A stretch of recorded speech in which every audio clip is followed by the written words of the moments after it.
ایک روز صبح کے وقت سلطان محمود نے اراکین سلطنت کی عقل و فہم کا امتحان کرنے کے لیے خزانہ شاہی سے ایک موتی نکالا اور سب سے پہلے وزیر کے ہاتھ میں دے کر اس سے دریافت کیا کہ یہ موتی کتنے دام میں فروخت ہوگا۔ وزیر نے عرض کیا کہ حضور، یہ موتی بہت ہی بیش قیمت ہے، سونے سے لدے ہوئے 200 گدھوں سے بھی اس کی قیمت زیادہ ہے۔ سلطان نے کہا کہ اچھا، تو میرے حکم سے اس بیش بہا موتی کو ریزہ ریزہ کر دو۔ وزیر نے عرض کیا کہ حضور، اس موتی کو ضائع نہ کروں گا، میں آپ کے خزانہ دولت کا خیر خواہ ہوں اور اس ہیرے کو توڑنا بدخواہی ہوگی۔ بادشاہ نے اس کو شاباش دی اور ایک شاہی خلعت عطا فرمائی اور اس موتی کو وزیر کے ہاتھ سے لے کر سلطنت کے ایک دوسرے مقرب عہدیدار کو دیا اور اس سے بھی اس کی قیمت دریافت کی۔ اس نے کہا، حضور، اس بیش بہا موتی کی قیمت آپ کی آدھی سلطنت ہے، خدا اس موتی کو محفوظ رکھے۔ بادشاہ نے اس کو بھی حکم دیا کہ اس موتی کو ریزہ ریزہ کر دو۔ اس نے عرض کیا، حضور، ایسی قیمتی موتی کو توڑنے کے لیے میرا ہاتھ حرکت نہیں کر سکتا، اس موتی کو توڑنا خزانہ سلطنت سے دشمنی کے مترادف ہوگا۔ سلطان محمود نے اس کو بھی شاہی خلعت عطا فرمائی اور دیر تک اس کی تعریف کرتا رہا۔ غرض بادشاہ نے 65 اراکین سلطنت کو باری باری طلب کر کے یہی معاملہ فرمایا اور ہر ایک نے وزیر کی تقلید کی اور شاہی خلعت حاصل کرنے کے ساتھ ساتھ سلطان سے تعریفی کلمات بھی حاصل کیے۔ بادشاہ جب سب کا امتحان کر چکا اور انعامات دے چکا تو آخر میں ایاز کو طلب کیا اور موتی کو اس کے ہاتھ پر رکھ کر کہا کہ اے ایاز، ہر ایک نے اس موتی کو دیکھا،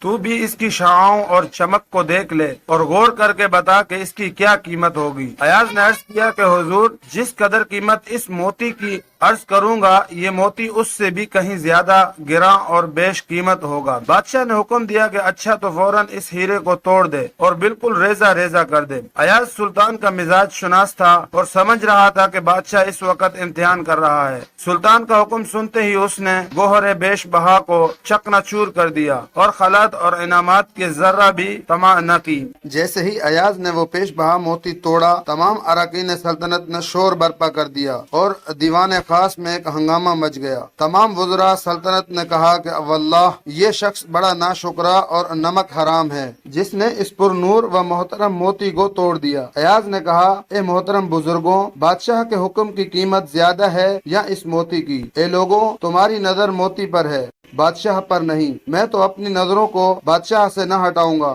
اور موتی کی طرف رخ نہ کروں گا، کیونکہ بادشاہ سے نظر ہٹا کر موتی کی طرف متوجہ ہونا بادشاہ کی محبت و اطاعت میں شرک ہے۔ جس وقت ایاز نے اس راز کو اراکین سلطنت پر ظاہر کیا، تمام اراکین جو ایاز کے مقرب بادشاہ ہونے کی وجہ سے حسد رکھتے تھے، اس کی فتح و کامیابی سے ذلیل و خوار ہو گئے۔ مذکورہ بالا واقعے سے حاصل ہونے والا سبق: اس واقعے سے معلوم ہوا کہ اللہ تعالیٰ اور اس کے رسول صلی اللہ علیہ وآلہ وسلم سے سچی محبت ہمارے دل میں پیدا ہو جائے تو موتی کی طرح ساری دنیا کو توڑ کر اللہ تعالیٰ اور اس کے رسول صلی اللہ علیہ وآلہ وسلم کے کسی حکم کو بچانا آسان ہو جائے گا۔